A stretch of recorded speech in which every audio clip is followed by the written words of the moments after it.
Je m'appelle Élodie Marchand, j'ai 57 ans et je vis à Marseille, dans le quartier tranquille de Saint-Victor.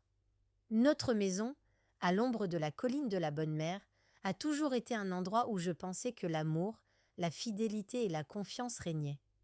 Henri, mon mari, et moi avons traversé plus de 30 ans de mariage, rythmés par les hauts et les bas de la vie. Mais, ce matin-là, tout a basculé. Henri, toujours aussi prévenant et souriant, m'avait demandé de préparer le petit déjeuner, comme à notre habitude. Camille, ma meilleure amie de longue date, était là, assise à notre table. Elle était comme une sœur pour moi. Après son divorce en 2019, elle avait trouvé refuge chez nous, et j'avais pris soin d'elle. Mais ce jour-là, quelque chose n'allait pas. Un malaise flottait dans l'air, comme une ombre que je n'arrivais pas à saisir. Alors que je débarrassais les tasses et les assiettes dans la cuisine, j'ai entendu des murmures, des rires étouffés venant de la chambre d'Henri. Mon instinct m'a dit qu'il y avait quelque chose de dérangeant. J'ai doucement ouvert la porte. Henri et Camille étaient là, dans notre lit, dans une étreinte que je n'aurais jamais imaginée. Mon cœur s'est arrêté. Le monde autour de moi s'est effondré. Tout a changé en un instant. La femme qui avait partagé sa vie, son amour et sa confiance pendant des années n'était plus qu'un fantôme. Ce que je croyais être la vérité n'était qu'une illusion. Camille, celle que je croyais être mon amie, ma confidente, n'était qu'une traîtresse. Henri, mon mari, l'homme que j'avais aimé, l'homme avec qui j'avais construit une vie, m'avait trahi d'une manière que je n'avais jamais imaginée. La douleur m'a envahi comme une vague dévastatrice. Mais quelque chose en moi s'est aussi éveillé, un feu que je n'avais jamais ressenti. La trahison ne serait pas la fin de mon histoire. Non, ce serait le début d'une nouvelle vie. Je suis restée là, figée, le cœur battant à tout rompre, l'esprit embrouillé. Henri et Camille étaient dans notre lit, dans l'intimité de notre maison, là où je pensais que rien de mal ne pourrait jamais se passer. Les souvenirs de notre mariage, de nos enfants, grandis dans cet endroit, me revenaient en mémoire, comme des fantômes d'un passé que je croyais solide. Mais tout ce que j'avais cru connaître venait de s'effondrer en un instant. C'était comme si le sol sous mes pieds s'était dérobé et que je tombais dans un abîme sans fin. Henri ne m'avait pas regardé une seule fois. Camille, elle, avait détourné les yeux. Il n'y avait plus de paroles, juste une sensation insupportable de trahison. Mais je ne pleurais pas encore. Ce n'était pas la douleur qui m'envahissait, c'était une colère glacée, une détermination froide. Je suis repartie en silence, fermant doucement la porte derrière moi. Dans la cuisine, je me suis assise un instant, respirant profondément.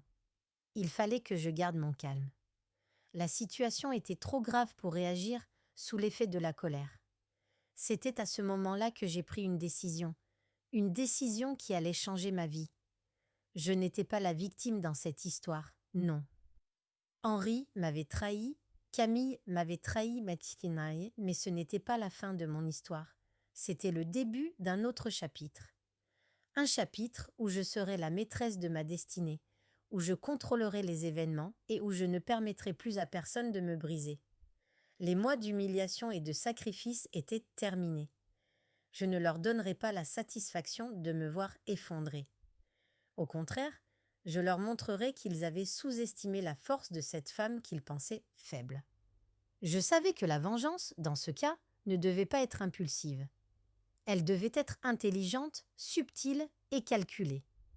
C'était une question de justice, pas de simple représailles. Je savais que la première chose que je devais faire, c'était d'amasser des preuves. Henri et Camille pensaient que leurs mensonges resteraient cachés, mais moi je n'avais rien laissé au hasard. Je savais où chercher.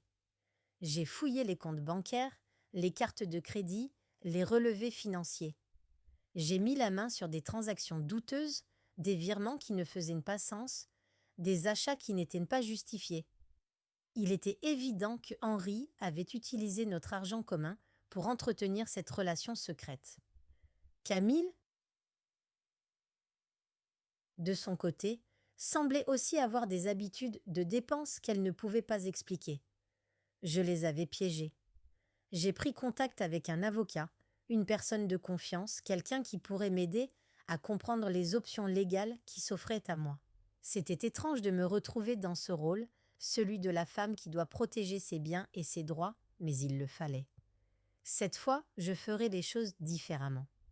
Je ne laisserai pas Henri me dicter ma vie, ni Camille me faire croire que tout était de ma faute. Je récupérerai tout ce qu'il m'avait pris et plus encore. Je savais qu'Henri ne m'attendait pas à cela. Il pensait que j'étais une femme naïve, prête à pardonner, prête à oublier. Mais j'avais changé. J'étais prête à jouer mes cartes, et je les jouerais mieux qu'eux. Ils avaient créé une illusion de confiance, mais cette illusion allait bientôt voler en éclats.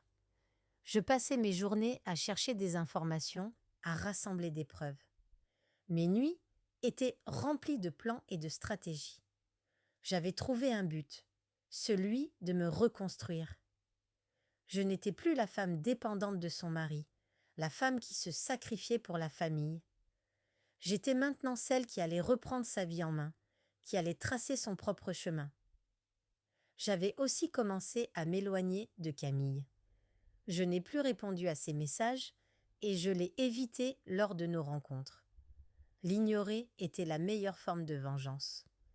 Elle, qui se croyait en sécurité dans mon cercle intime, allait bientôt découvrir que je ne la laisserais pas impunie. Henri n'était plus un homme à aimer, mais un obstacle entre moi et ma liberté. Les mois passaient, et pendant qu'Henri continuait à vivre dans son monde, Camille semblait perdue dans le sien. Elle ne savait pas que je savais tout. Elle ne savait pas que j'avais pris une décision qui marquerait la fin de cette trahison. Ce n'était pas juste une question de mettre fin à leur relation, mais de reprendre le pouvoir. Ce que j'avais perdu en amour, je le récupérerais en force, en indépendance et en sagesse.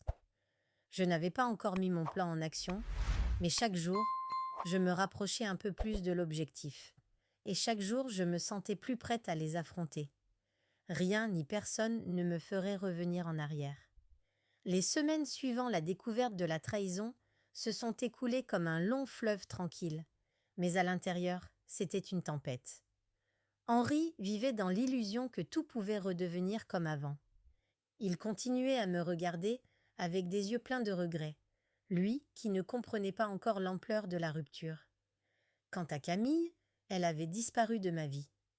Je savais que ce n'était pas fini, que cette histoire n'allait pas se résoudre d'un coup de baguette magique, mais j'étais déterminée à prendre ma vie en main.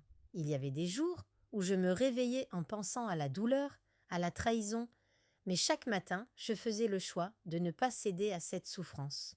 Je décidais chaque jour que ce serait un jour de plus pour avancer. Et c'est exactement ce que je faisais.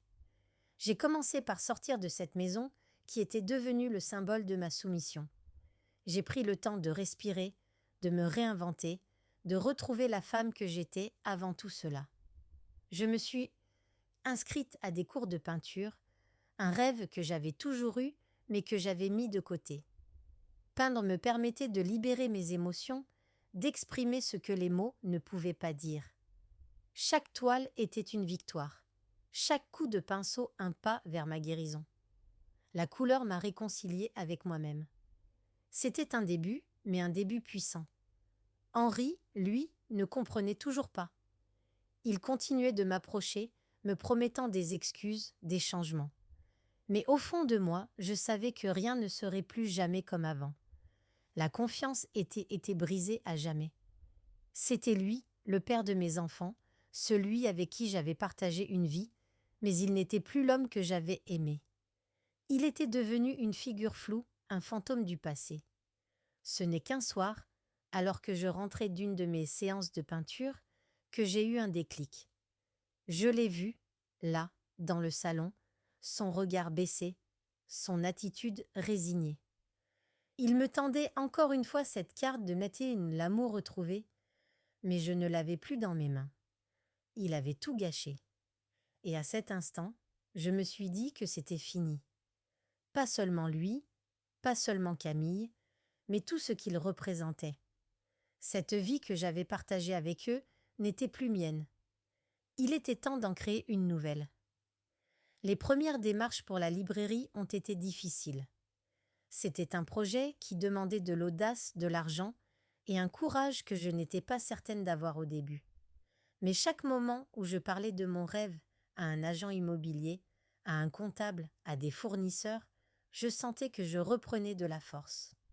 Chaque question, chaque plan d'affaires, chaque discussion me permettait de me sentir plus vivante. Il y avait des jours où la douleur revenait. Les souvenirs d'Henri et de Camille me hantaient.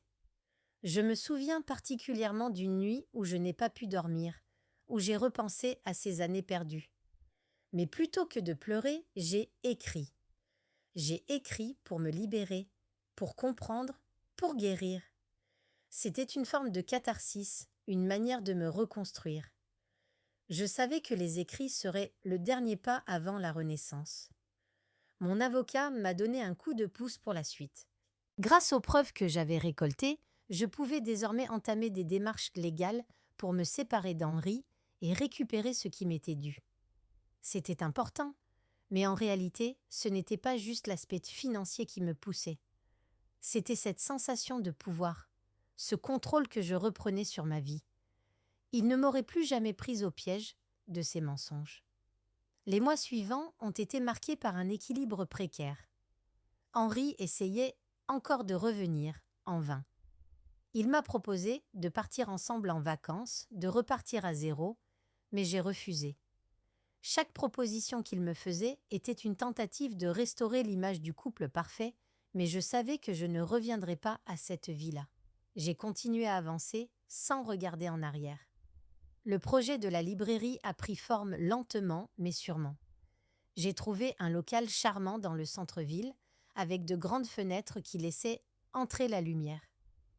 J'ai décidé que l'intérieur serait cosy, un mélange de livres anciens et de nouvelles publications. Le salon de thé était l'endroit parfait pour discuter avec mes clients, pour échanger des idées et, à ma grande surprise, pour faire de nouvelles rencontres. Les premiers mois ont été un défi, mais il y avait des instants de pure satisfaction. Lorsque je voyais les clients entrer, respirant l'air empli de café et de livres, je sentais que j'avais trouvé ma place. C'était un refuge pour moi, un lieu où je pouvais être moi-même, sans plus de mensonges ni de trahison. Mais ce n'était pas tout. La librairie est devenue un lieu de rencontre pour d'autres femmes, des femmes qui, comme moi, avaient vécu des trahisons. Petit à petit, j'ai ouvert mon cœur et j'ai commencé à partager mon histoire. Il n'y avait plus de honte, plus de peur. J'étais devenue un modèle de force et de résilience pour elles. Les choses avaient changé. J'avais changé. J'étais passée de la douleur et de la perte à la guérison et à l'espoir. Et même si le chemin était encore long, je savais que je ne me retrouverais jamais dans l'obscurité de la trahison. J'avais retrouvé ma lumière. Les mois passaient et je sentais chaque jour un peu plus la distance s'installer entre Henri et moi. Je n'avais plus d'émotions à partager avec lui. Il continuait à essayer de me parler, à m'expliquer, à me convaincre que ses erreurs ne se répéteraient plus. Mais il ne comprenait pas. Il n'avait pas conscience du fossé qu'il avait creusé entre nous. Je savais que mon plan pour récupérer ce qui m'était dû n'était pas encore terminé. Je n'étais pas là pour de simples excuses. Non, je voulais plus. Je voulais récupérer ce qu'il m'avait pris, ce qu'il m'avait volé, mais je voulais aussi m'assurer que Camille et lui ne me feront plus jamais de mal. Ils pensaient tous deux qu'ils pouvaient tout effacer d'un simple geste. Mais je n'étais pas comme eux. La première chose que j'ai faite, après avoir pris conscience de ma situation, a été de commencer à organiser mes finances. Je n'avais pas fait attention à la gestion de l'argent pendant toutes ces années, pensant que tout allait bien. Mais cette situation m'a forcé à regarder les choses en face.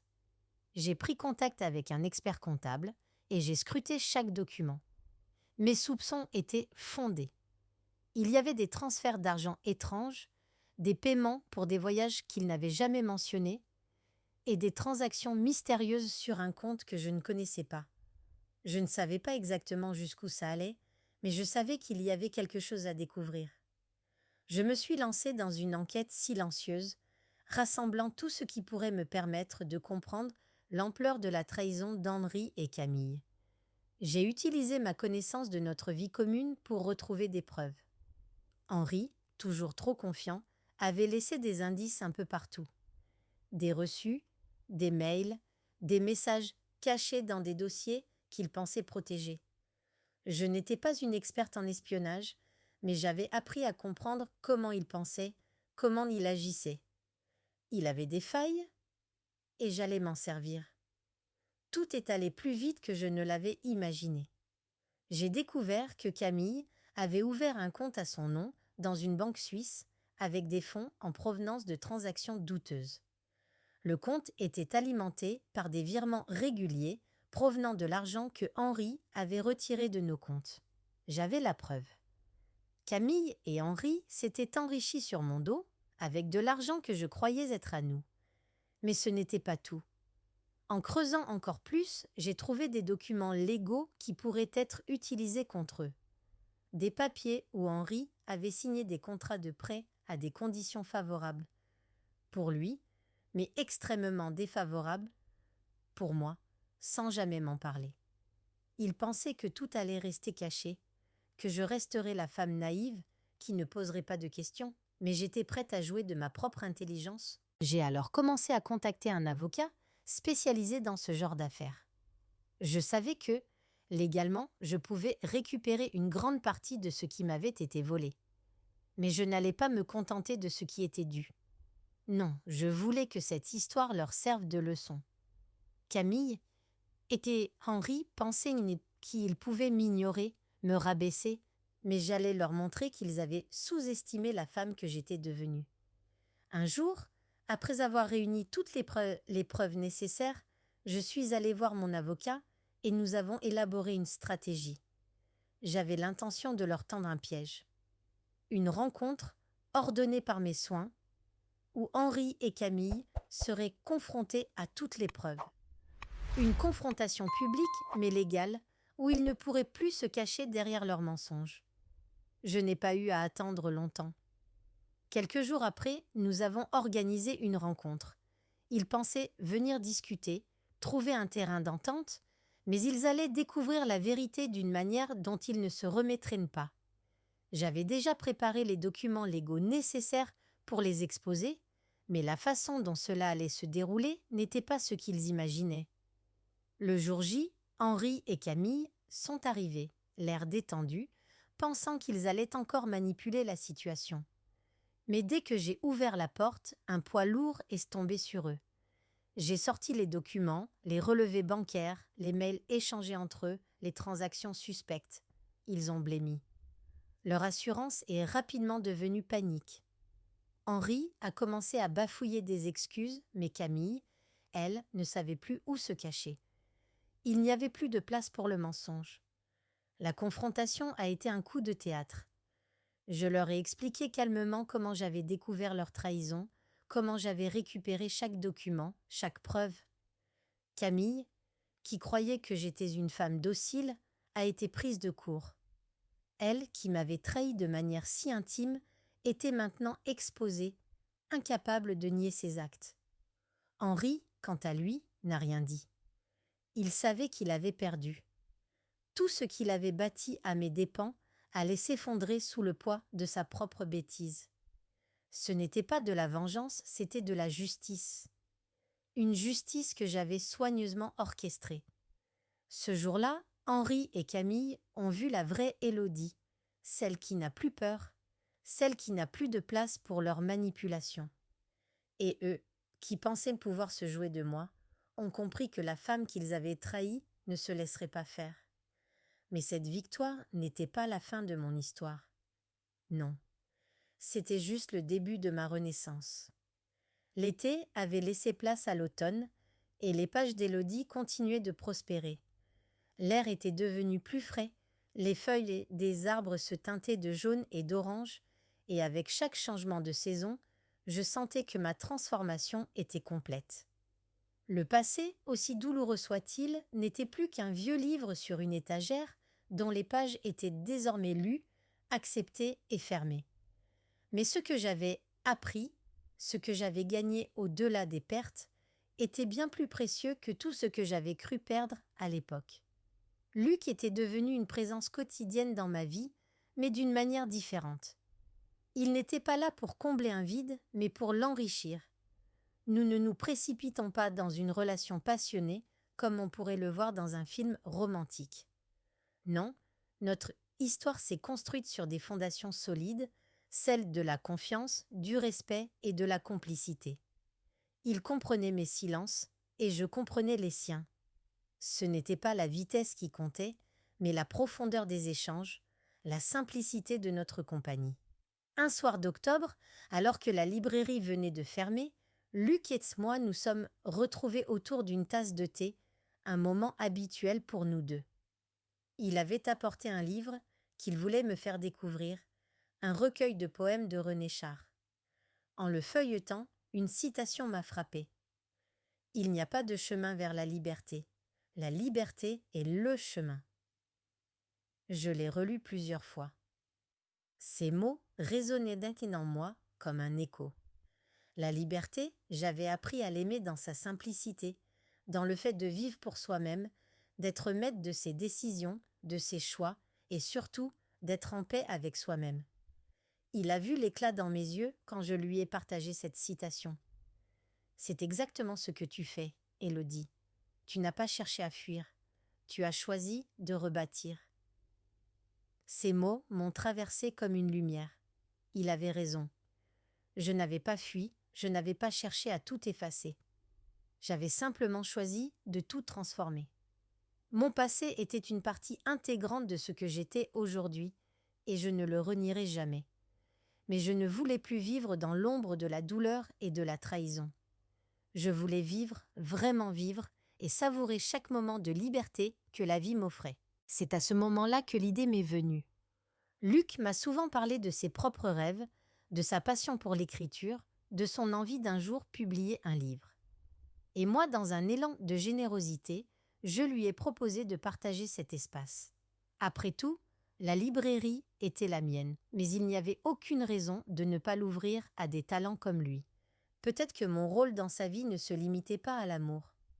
Peut-être que ma place dans ce monde était aussi d'aider les autres à trouver leur propre liberté, à réaliser leurs rêves, tout comme j'avais réussi à réaliser le mien. Les mois suivants ont été un tourbillon de nouveaux projets, de nouveaux partenariats. Je décidai de consacrer une partie de la librairie à des événements littéraires, à des ateliers d'écriture, à des lectures publiques. Luc s'impliquait de plus en plus, aidant à organiser des rencontres avec des auteurs locaux, créant un espace d'échange et d'inspiration. La librairie ne devenait pas seulement un lieu où l'on achetait des livres, mais un véritable centre d'activité culturelle et créative. Au fur et à mesure, le cercle de personnes que nous attirions s'élargissait. Des écrivains, des poètes, des artistes, mais aussi des femmes qui, comme moi, avaient traversé des épreuves et cherchaient à se retrouver.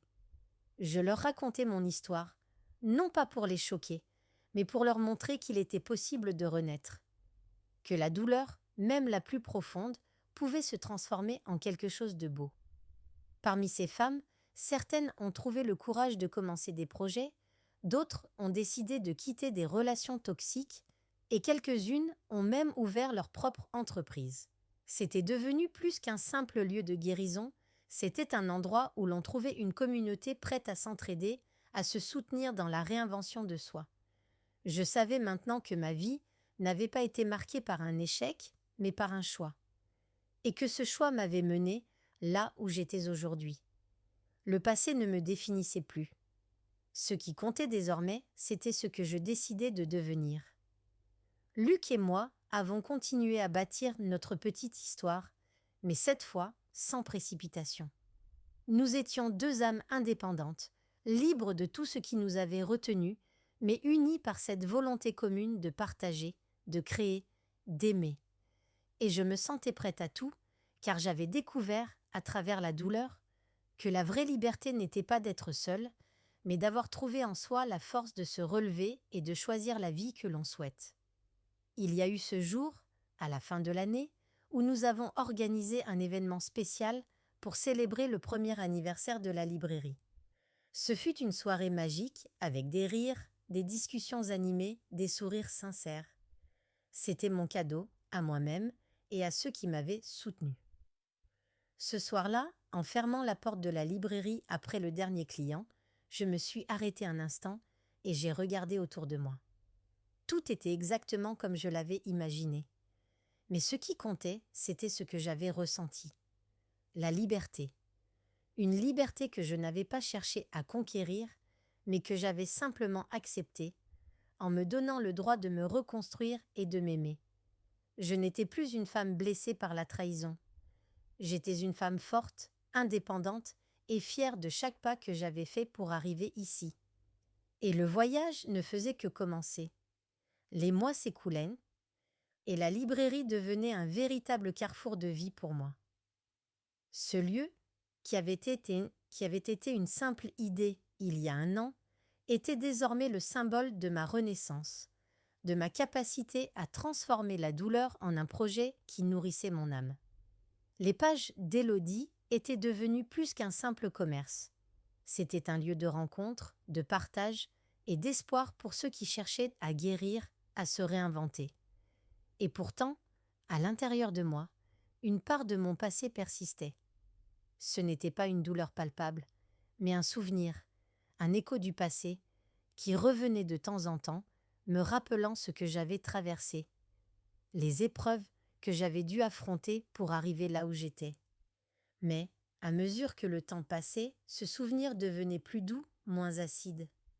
Il n'était plus là pour me briser, mais pour me rappeler ma force, ma capacité à me relever après chaque chute.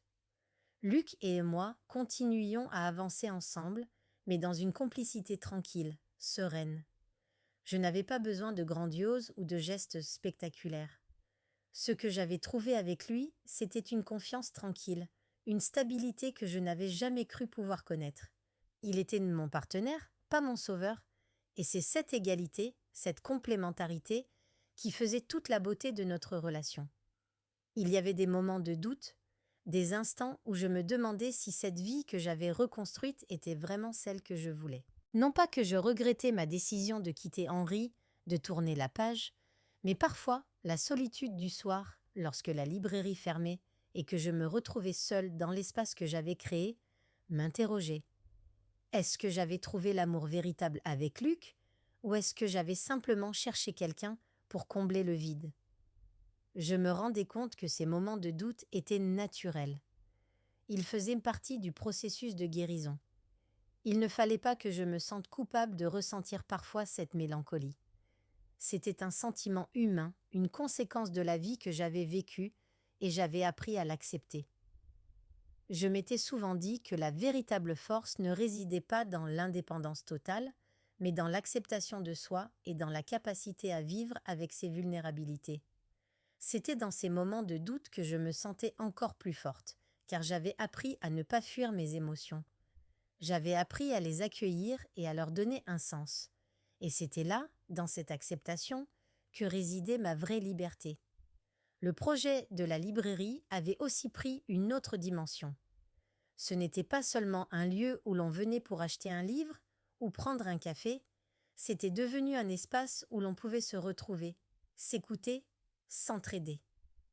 Les femmes qui venaient dans la librairie partageaient souvent leurs histoires de vie, de trahison, de reconstruction.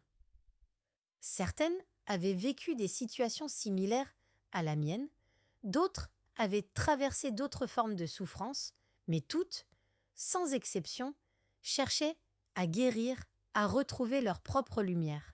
Un jour, une jeune femme, Isabelle, est entrée dans la librairie.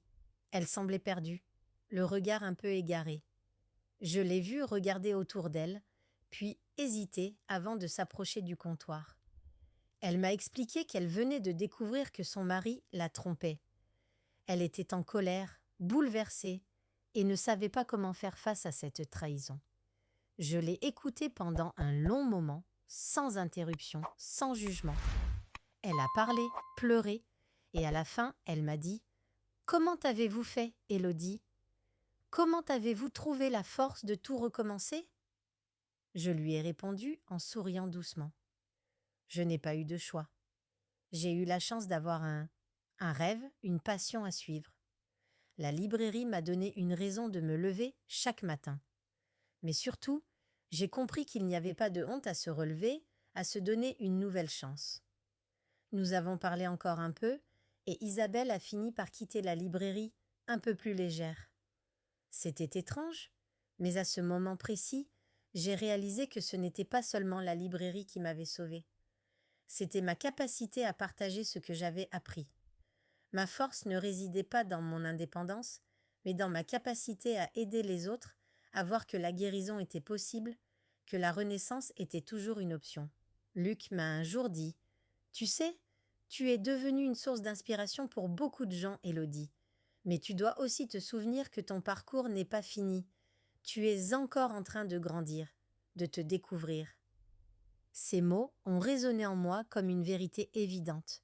Je n'avais pas encore tout accompli, il y avait encore beaucoup à faire.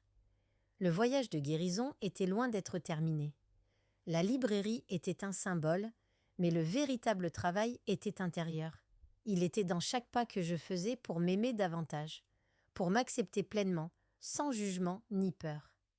C'est dans ces moments-là que j'ai compris que le plus beau cadeau que l'on puisse se faire, c'est de ne jamais cesser de croire en soi, même quand tout semble s'écrouler autour de nous. La guérison n'était pas un simple retour en arrière, mais un voyage vers l'avant, vers un futur que je construisais à ma manière, pas en suivant des modèles imposés par la société, mais en suivant ce que mon cœur me dictait. Le futur s'éclairait doucement devant moi. Je n'avais plus de doute. J'avais fait le bon choix. Et ce choix m'avait mené là où je devais être, dans ce lieu de paix, de réinvention et d'amour. Il ne restait plus qu'à avancer, pas à pas, main dans la main, avec ceux qui partageaient cette même envie de liberté, d'indépendance et de transformation.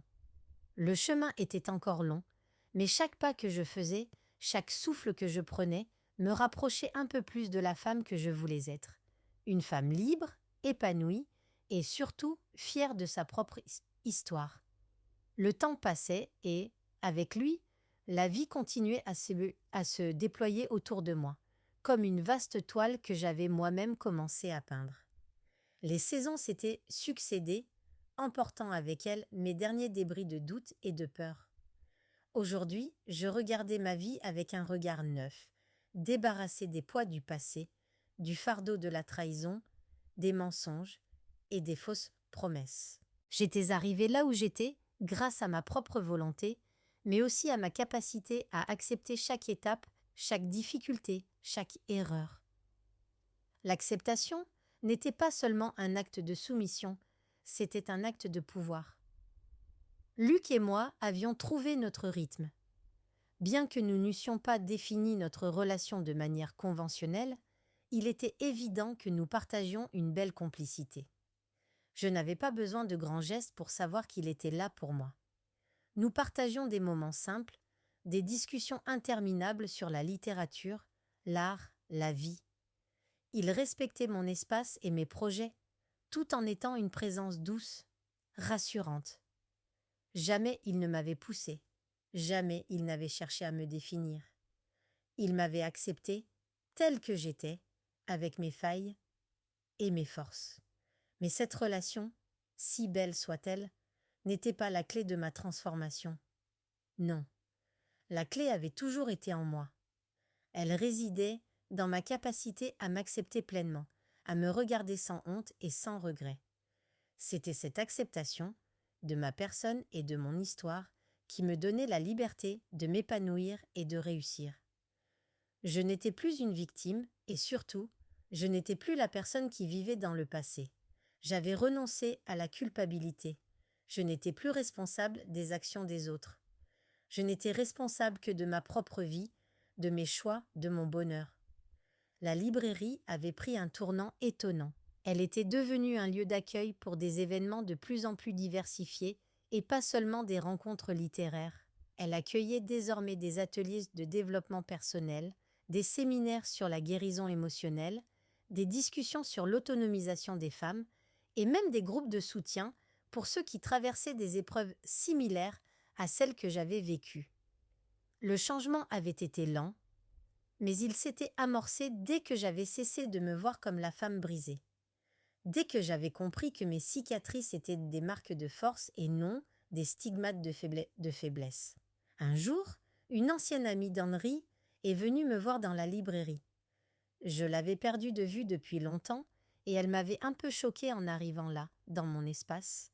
Elle m'a dit, d'un ton hésitant, « Je ne savais pas si je devais venir, mais je voulais te dire que depuis tout ce qui s'est passé, je t'admire vraiment, Élodie. » Je l'ai regardée, surprise par ces mots, et j'ai senti, dans son regard, la reconnaissance. Pas seulement celle de ce que j'avais enduré, mais celle de la force que j'avais puisée dans la souffrance pour m'en sortir. Elle m'a expliqué qu'elle était elle-même en train de traverser une période difficile, qu'elle venait d'apprendre que son mari la trompait depuis des années. Elle m'a dit qu'elle ne savait pas comment s'en sortir, qu'elle avait peur de l'avenir, de tout recommencer. Je l'ai écoutée, posant ma tasse de thé, me souvenant des premiers jours où j'étais moi-même perdue, sans repère. J'ai pris une profonde inspiration avant de lui répondre.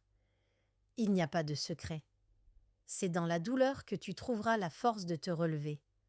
Mais il faut accepter ta douleur, ne pas la fuir. Il faut accepter que ce que tu ressens est normal, que la souffrance fait partie du processus. Et tu dois te rappeler qu'après la pluie, il y a toujours un arc-en-ciel. Elle a souri, mais c'était un sourire qui portait déjà en lui un début de guérison. J'avais compris à ce moment-là que ma propre transformation n'était pas seulement un voyage personnel. Elle avait aussi un impact sur les autres. Il ne s'agissait pas de sauver les autres, mais de leur montrer qu'il était possible de se relever, de reconstruire et de renaître. Comme moi, elles pouvaient toutes retrouver leur propre chemin. Au fil des mois, des femmes comme elles sont entrées dans ma vie. Elles sont venues me parler, parfois pleurant, parfois hésitant, mais toujours à la recherche de quelque chose. Un signe, un conseil, une petite étincelle d'espoir. Et c'est ce que je leur donnais. Non pas des solutions magiques, mais des témoignages de ce que j'avais vécu et de ce que j'avais appris. Que chaque épreuve était une chance de se réinventer. Que chaque trahison était une occasion de découvrir sa propre force. Je n'étais plus la même femme. Je n'étais plus celle qui avait vécu dans l'ombre de la trahison. Je n'étais plus non plus celle qui cherchait à combler un vide intérieur. J'étais Élodie Marchand, une femme qui avait accepté son passé, qui avait trouvé sa propre lumière et qui, jour après jour, décidait de vivre pleinement. Ce soir-là, après avoir fermé la librairie et éteint les lumières, je me suis assise à ma table devant une tasse de thé. Je regardais par la fenêtre. Les lumières de la ville dansaient dans la nuit. Il n'y avait plus de doute en moi. J'avais fait tout ce qu'il fallait pour me reconstruire. Je ne regardais plus en arrière avec regret. J'avançais, tranquille, sereine, prête pour tout ce que l'avenir me réservait. La vie m'offrait un nouveau départ et je l'acceptais avec gratitude. Le meilleur était encore à venir. L'année avançait et avec elle, la librairie devenait un véritable centre de transformation, un lieu où des vies se croisaient, se comprenaient et se reconstruisaient. C'était étrange, mais chaque nouveau client, chaque visite apportait quelque chose de plus à mon chemin. Ce que j'avais imaginé au départ comme un simple projet avait pris une ampleur que je n'avais pas anticipée. Les pages d'Élodie étaient devenues un lieu vivant, palpitant, où chacun pouvait se retrouver. Luc, bien sûr, avait été un soutien indéfectible. Ce n'était pas qu'un amour qui s'était installé entre nous, c'était une véritable complicité. Il n'était pas un sauve mais un sauveur, mais un homme qui m'offrait son soutien et sa patience sans jamais chercher à imposer quoi que ce soit. Il respectait mon espace, mes rêves, et surtout, il ne tentait jamais de me changer. Il m'acceptait dans ma totalité, avec mes failles et mes imperfections. Ce n'était pas un amour romantique, comme j'en avais rêvé dans ma jeunesse. Non, c'était un amour tranquille, mûr, basé sur une profonde amitié et une compréhension mutuelle. Un matin d'hiver, après avoir servi mes premiers clients, je me suis retrouvée seule dans la librairie, un peu épuisée mais heureuse. C'était un de ces moments où je pouvais simplement m'arrêter, respirer profondément et regarder autour de moi. Les étagères étaient pleines de livres, mais aussi de souvenirs, de sourires échangés, d'histoires partagées. Et au milieu de ce calme, j'ai eu un fin flash, une sensation de clarté que je n'avais jamais ressentie auparavant. Je n'étais pas simplement en train de vivre, je vivais pleinement, avec une liberté intérieure que je n'aurais jamais cru possible il y a quelques années. J'avais enfin appris à me détacher des attentes des autres. Je ne cherchais plus à prouver quoi que ce soit. La validation, je l'avais trouvée en moi-même. Et c'est ce que je voulais transmettre à ceux qui franchissaient la porte de ma librairie. La liberté de s'accepter tel qu'on est, sans avoir besoin de l'approbation de qui que ce soit. Au fur et à mesure que la librairie prospérait, j'ai ressenti le besoin de lui donner un autre aspect, celui de l'inspiration, de l'initiation à des formes nouvelles de pensée. Je commençais à organiser des conférences, à inviter des auteurs qui avaient vécu des expériences similaires aux miennes, mais aussi des thérapeutes, des philosophes, des écrivains qui apportaient un éclairage différent sur la résilience, la reconstruction et l'acceptation de soi. La librairie devenait ainsi un véritable lieu de guérison. Une soirée d'hiver, alors que la neige tombait doucement à l'extérieur, nous avons organisé une conférence sur le thème de la réinvention de soi après une rupture. Les places étaient limitées, mais l'événement a été un véritable succès. Les femmes qui étaient venues étaient prêtes à se libérer, à se découvrir sous un autre jour. Elles avaient soif de nouvelles perspectives, de nouvelles possibilités. Les discussions qui ont suivi étaient empreintes de sincérité et de courage. Il y avait là une énergie que je n'avais pas vue depuis longtemps, une énergie de transformation collective. Et je savais que je faisais bien plus qu'ouvrir une librairie. Je créais un espace où l'on pouvait renaître. En organisant ces événements, j'ai rencontré une autre femme, Anna, une ancienne avocate qui avait quitté sa carrière pour se consacrer à l'écriture et à la pratique du yoga. Elle avait quitté un mariage toxique il y a plusieurs années et, à l'instar de moi, elle avait trouvé la guérison à travers un projet personnel. Nous avons échangé nos expériences et, au fil du temps, elle est devenue une amie proche. Ce qui m'a frappée, c'est la profondeur avec laquelle elle abordait ses expériences.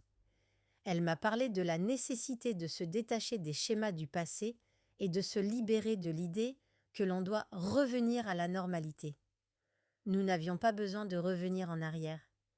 Nous devions avancer vers un avenir qui nous appartenait, un avenir que nous construisions à partir de ce que nous étions vraiment. Ce fut un moment clé pour moi. J'avais passé des années à essayer de réparer ce qui avait été brisé, à espérer que la vie serait comme avant. Mais ce que j'avais compris, c'était que ma véritable guérison ne résidait pas dans la restauration de l'ancien, mais dans la construction de quelque chose de nouveau, qui me ressemblait. Je ne voulais pas que ma vie ressemble à ce qu'elle était avant. Je voulais qu'elle devienne une œuvre d'art, forgée dans la liberté, l'authenticité et la force intérieure. Un jour, en marchant dans les rues de Marseille, alors que le vent de la mer soufflait sur mes cheveux, je me suis arrêtée un instant pour admirer les montagnes en arrière-plan, la ville qui s'étendait sous mes pieds. J'ai réalisé que j'étais en paix. Pas seulement en paix avec ce que j'avais accompli, mais en paix avec ce que j'étais. J'étais libre, libre d'aimer, libre de rêver, libre de choisir ma propre voie. Et je savais que ce chemin, bien qu'imprévisible, serait le plus beau de tous. Le temps n'efface pas les blessures, mais il permet de les transformer en leçons. Aujourd'hui, je savais que chaque étape de mon voyage m'avait mené là où je devais être. Et maintenant, je pouvais regarder l'avenir avec confiance, prête à accueillir tout ce qu'il me réservait. La librairie, Luc, les femmes que j'aidais chaque jour, tout cela faisait partie de la nouvelle vie que j'avais créée pour moi-même. Une vie où la liberté, l'authenticité et l'amour étaient au cœur de chaque décision que je prenais. Je n'étais plus la femme trahie. J'étais devenue la femme qui avait choisi sa propre voie, et cela, plus que tout, était ma véritable liberté. Les mois qui se sont écoulés ont été marqués par une transformation silencieuse, mais profonde. Les pages d'Élodie étaient devenues un lieu où la guérison et l'inspiration se mêlaient harmonieusement. Les événements que j'organisais, les échanges que je créais entre les clients, tout cela nourrissait non seulement les autres, mais aussi une part de moi que je n'avais pas encore totalement explorée. La part de ma propre renaissance. Je n'avais pas réalisé jusqu'à quel point ma transformation avait influencé la communauté autour de moi. Un après-midi, en discutant avec Anna de l'une de nos conférences, elle m'a dit, les yeux brillants: « Élodie, tu sais, tu n'es plus seulement une source d'inspiration pour les femmes qui viennent ici. Tu es devenue une référence. Tu montres ce que la vraie guérison signifie. » Je l'ai regardée, touchée par ces paroles. Ce n'était pas quelque chose que j'avais cherché, mais c'était là, évident. Dans ce petit coin de Marseille, j'étais devenue un modèle de résilience, un exemple vivant de ce qu'il est possible d'accomplir quand on se donne le droit de se relever. Et pourtant, cette reconnaissance ne me dérangeait pas. Elle me confortait, car elle venait d'un lieu authentique de la personne que je devenais, pas de celle que j'avais été. Luc m'avait toujours dit qu'il ne fallait pas vivre dans l'ombre du passé. Mais ce qu'il n'avait pas dit, c'était qu'il fallait aussi savoir regarder en arrière avec gratitude, non pas pour revivre les anciennes douleurs, mais pour comprendre combien chacune de nos blessures nous avait façonnés. Les cicatrices n'étaient plus des marques de souffrance, mais des témoignages de la résilience que j'avais gagnée. Aujourd'hui, je pouvais les regarder avec un sourire, une reconnaissance profonde pour ce qu'elles m'avaient permis de devenir. C'est à ce moment précis que j'ai pris conscience que ma vie n'était pas seulement une succession d'événements. Elle était une construction continue, un processus d'acceptation de soi, de mes imperfections et surtout de mes choix. Le véritable pouvoir ne venait pas des réussites ou des échecs, mais de la manière dont on les choisissait de les interpréter. J'avais enfin compris qu'il ne fallait pas attendre l'approbation des autres pour valider notre propre histoire.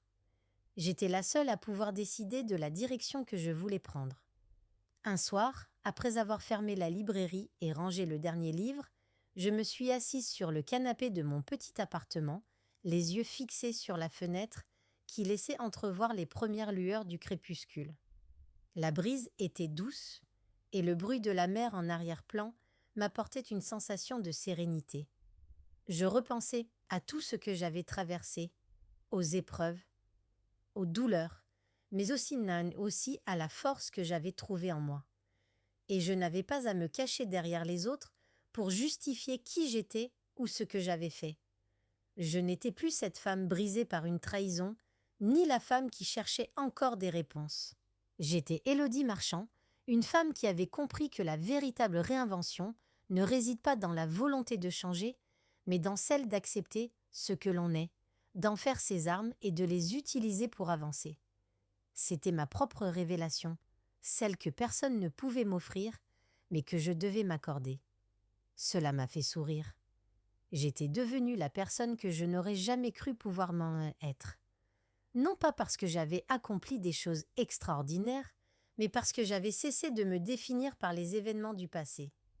J'avais accepté de laisser le passé derrière moi, tout en l'emportant avec moi, non comme un fardeau, mais comme une fondation sur laquelle j'avais bâti quelque chose de solide, de pérenne. Les femmes qui entraient dans ma librairie cherchaient, elles aussi, leur propre chemin. Elles voulaient se réinventer, se libérer des chaînes qui les retenaient. Et moi, je devenais, de plus en plus, leur guide, non par des paroles grandioses ou des promesses, mais par l'exemple de ma propre transformation. Je leur montrais que ce n'était pas la souffrance qui nous définissait, mais la manière dont nous choisissions de nous en libérer. Luc, après un de nos nombreux échanges sur nos projets respectifs, m'a dit un jour: « Tu vois, Élodie, ce n'est pas le fait de se relever qui fait la grandeur d'un homme ou d'une femme. C'est ce qu'on choisit de faire après être tombé. Tu choisis de créer, de partager, de guérir, et c'est ce qui fait de toi une personne admirable. » Ces mots m'ont profondément touchée. Je n'avais pas réalisé que mon chemin de guérison allait au-delà de ma propre vie. Il affectait ceux qui venaient vers moi, ceux qui étaient prêts à écouter, à apprendre, à se transformer eux aussi. Je savais que ce n'était pas un parcours linéaire. Chaque jour était une nouvelle chance de grandir, d'approfondir cette liberté que j'avais enfin trouvée. Et j'avais l'intention de la vivre pleinement. Les mois suivants m'ont offert encore plus d'opportunités d'apprendre. Mais cette fois, j'étais prête à tout. Peu importait la direction, l'essentiel était que j'avais les outils pour choisir le chemin, sans jamais regarder en arrière. Je savais que mon passé, bien qu'il ne me définisse plus, faisait partie intégrante de la personne que j'étais devenue. Je n'avais pas besoin de tout effacer. J'avais appris à avancer, à aimer et à vivre en acceptant chaque étape de ce voyage. Et c'était cette acceptation qui faisait de moi une personne vraiment libre. Je suis sortie de la librairie un soir, après avoir fermé les portes, un sourire serein sur le visage. Je respirais profondément, sentant la brise de l'hiver sur ma peau. La nuit s'installait doucement, et je savais que j'étais prête à vivre chaque instant, sans crainte ni regret, juste avec cette nouvelle liberté que j'avais construite, un pas à la fois. L'année avait pris fin, et je me retrouvais au seuil de quelque chose de nouveau. Les pages d'Élodie avaient grandi bien plus que je ne l'avais imaginé. Non seulement elle était devenue une librairie, mais un véritable espace de rencontre, d'échange et de partage. Et à travers tout cela, je m'étais redécouverte. La vie n'était plus un fardeau que l'on devait supporter, mais un voyage que l'on choisissait d'entreprendre, une aventure que l'on écrivait soi-même. Chaque jour, je me sentais un peu plus en paix avec ce que j'étais devenue. Les événements littéraires, les ateliers de développement personnel et même les groupes de soutien pour femmes avaient renforcé cette idée que la guérison passe par le partage. J'avais appris à mes dépens que l'on se guérit en donnant, en aidant l'autre, en lui montrant qu'il n'est pas seul. Et, par ce processus, je m'étais guérie moi-même.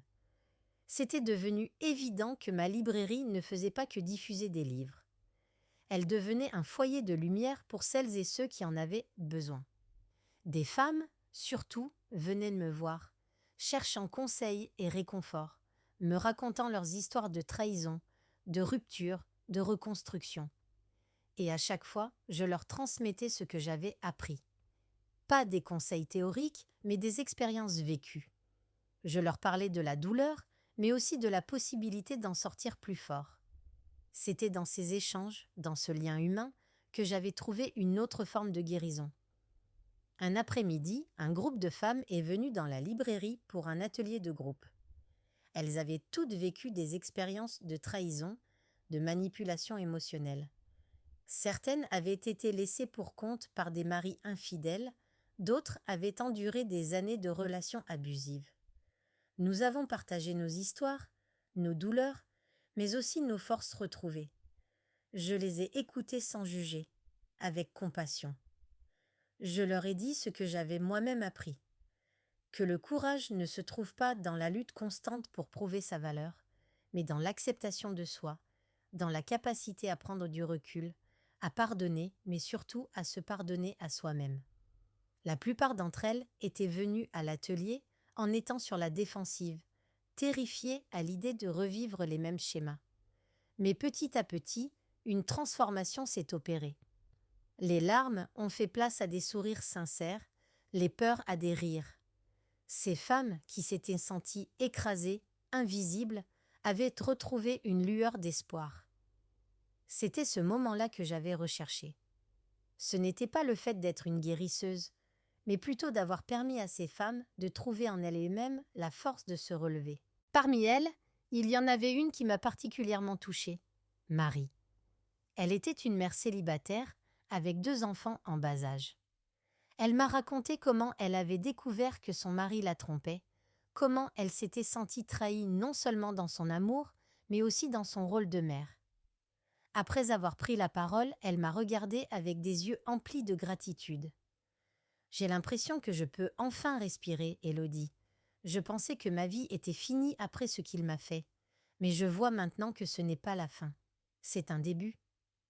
Je lui ai souri et je lui ai répondu: c'est un nouveau chapitre, Marie. Un chapitre que tu écris à partir de maintenant. Ces mots, prononcés avec conviction, étaient la vérité. Chaque femme qui entrait dans cette librairie, chaque histoire partagée, nourrissait un peu plus la force collective de guérison. Nous étions devenus un cercle de soutien. Nous ne nous laissions pas définir par nos blessures, mais par la manière dont nous choisissions de les transformer.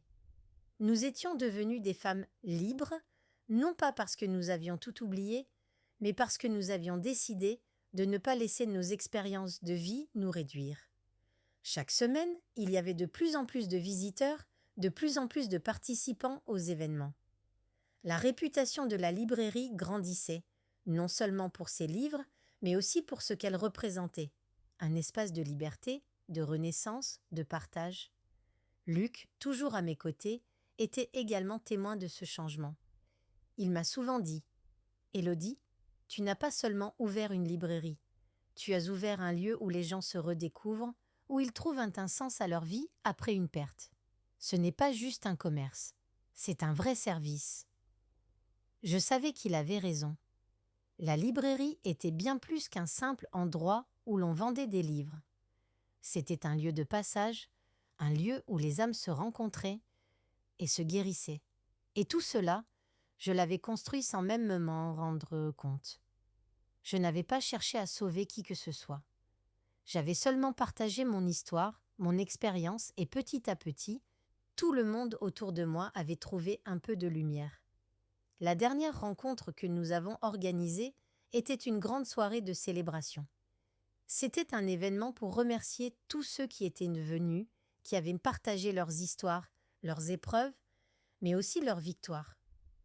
Ce soir-là, la librairie était remplie de sourires et de rires. Des femmes, des hommes, des enfants même, tous réunis pour célébrer la force, la résilience et l'espoir. Nous avons parlé de ce que nous avions accompli, mais surtout de ce que nous allions accomplir ensemble. Car la guérison n'était pas un processus solitaire. C'était un chemin collectif, un voyage dans lequel chacun contribuait à la lumière de l'autre. Je suis restée là, à regarder tous ces visages heureux, ces regards lumineux, et j'ai ressenti une immense gratitude. Je n'étais plus cette femme brisée. Je n'étais plus seule. J'étais entourée d'une communauté, d'un réseau de soutien qui était devenu une partie intégrante de ma vie. Et je savais que ce n'était que le début d'une aventure encore plus grande. Ce soir-là, en fermant la porte de la librairie, je n'ai pas eu peur. Je me suis sentie plus forte que jamais, parce que je savais qu'avec chaque personne que j'aidais, avec chaque histoire partagée, je devenais un peu plus moi-même. Et ce chemin que j'avais entamé, je n'étais plus seule à le parcourir. Le mois de mai s'étendait sur Marseille, avec sa chaleur douce et ses soirées qui s'étiraient jusque tard dans la nuit. La librairie était plus vivante que jamais. Les pages d'Élodie n'étaient plus simplement un endroit où l'on venait acheter un livre ou savourer un thé. C'était devenu un lieu de passage incontournable pour ceux en quête de réconfort, de sens, ou simplement d'un peu de chaleur humaine. Chaque jour, des gens différents franchissaient le seuil, apportant avec eux des histoires diverses, mais toujours empreintes de cette même quête de guérison. Je n'avais jamais imaginé que la librairie deviendrait un tel havre de paix. Bien sûr, au début, j'avais vu cela comme une simple entreprise, une manière de reconstruire quelque chose après tout ce que j'avais traversé. Mais petit à petit, cela avait pris une autre forme. C'était devenu un lieu où des âmes perdues se retrouvaient, se redécouvraient et s'épanouissaient. Et, en retour, j'avais trouvé un peu de moi-même dans ce partage. Ce soir-là, après une journée bien remplie, je m'assis dans le petit coin réservé aux livres anciens. La lumière tamisée éclairait doucement les rayons, et je me laissais envahir par une sensation de calme profond. C'était un de ces moments de contemplation où l'on se sent parfaitement en phase avec son environnement, où le temps semble suspendu. Luc est entré dans la pièce, un sourire discret sur les lèvres. Il s'assit en face de moi, posant son regard doux sur moi comme s'il savait exactement ce que j'éprouvais. Depuis que nous nous connaissions, il avait appris à reconnaître mes moments de réflexion profonde. Alors, comment ça va aujourd'hui ? Me demanda-t-il, tout en versant 2 tasses saines de thé. Je pris une gorgée de ma boisson chaude, sentant la chaleur se diffuser dans mon corps. Ça va bien, mieux même. Je crois que tout ça est... Ce projet, c'est plus qu'une simple librairie. C'est devenu un lieu où l'on trouve une forme de communion. Un espace de rencontre, pas seulement entre les livres, mais entre les gens. Luc hocha la tête. Je vois. Et tu en es fier, n'est-ce pas ? Je souris en retour. Oui, j'étais fière. Plus que fière, même. Je n'avais jamais cherché à ce que ce lieu devienne un phare pour les autres, mais c'était ce qu'il était devenu. Ce n'était pas que le résultat de mes efforts. C'était aussi, et surtout, celui de l'amour que j'y avais mis, de la volonté de rendre ce lieu inclusif, accessible à toutes et à tous, indépendamment de leurs histoires, de leurs origines ou de leurs blessures. C'était un espace où la diversité était célébrée. L'un des aspects les plus merveilleux de ma transformation était cette capacité à accepter la diversité des chemins de guérison. Nous étions tous différents, mais chacun d'entre nous, par nos histoires, nos faiblesses, nos forces, participait à cette grande mosaïque de vie.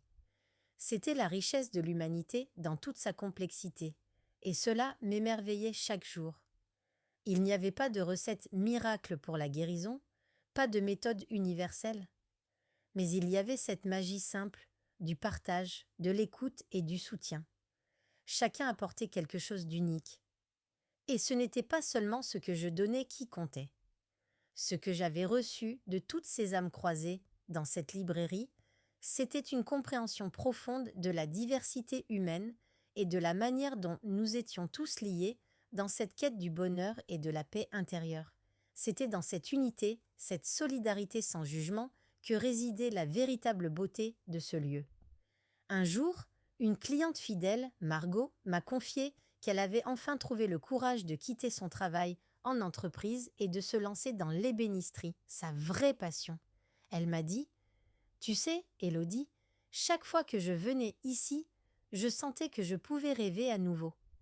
Tu as créé un endroit où, même sans le savoir, tu me donnes la force de prendre des décisions importantes. » Elle était un exemple parmi tant d'autres.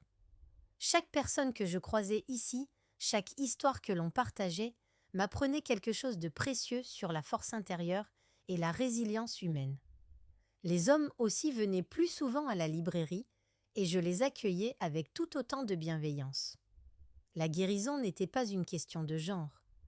Le courage et la capacité à changer étaient universels. Dans chaque témoignage, il y avait des moments de vulnérabilité, mais aussi de force. Et c'était cette dynamique d'ouverture, de partage et de compassion qui était devenue l'essence de ce lieu. La librairie était un reflet de ce que j'avais appris, que la guérison est un voyage unique pour chacun, mais qu'elle est aussi une aventure collective. Il ne s'agissait pas de réparer les autres, mais de créer un espace où les gens pouvaient se retrouver, se comprendre et grandir ensemble. Les blessures que nous portons ne nous définissent pas. Ce qui nous définit, c'est la manière dont nous choisissons de les affronter et de nous relever. Ce soir-là, après avoir fermé la librairie, je me suis laissée aller à la contemplation de ce que j'avais accompli. Je ne voulais pas seulement vivre dans la reconnaissance. Ce n'était pas cela qui me motivait. Mais il y avait une satisfaction intérieure qui venait d'un endroit plus profond, un endroit où je savais que tout ce que j'avais traversé m'avait mené vers ce moment. Luc Quint, venu me rejoindre, et sans dire un mot, il m'a pris la main. Ce geste, si simple, symbolisait tout ce que j'avais trouvé au-delà des épreuves. Non pas une rédemption ou une vengeance, mais une paix intérieure, une acceptation de ce que la vie m'avait donné et de ce que j'avais choisi d'en faire. C'était la clé de ma guérison et celle de les pages d'Élodie. Un lieu où la diversité, l'acceptation et le partage régnaient. Et plus que tout, un lieu où chacun pouvait se sentir libre de vivre sa propre vérité. Ce chemin, celui que j'avais ouvert à travers ma propre transformation était bien plus que personnel. Il était un chemin collectif. Et chaque jour, je voyais un peu plus la beauté de cette vérité, que nous étions tous liés dans nos faiblesses et nos forces, et que c'était ensemble que nous pouvions aller de l'avant.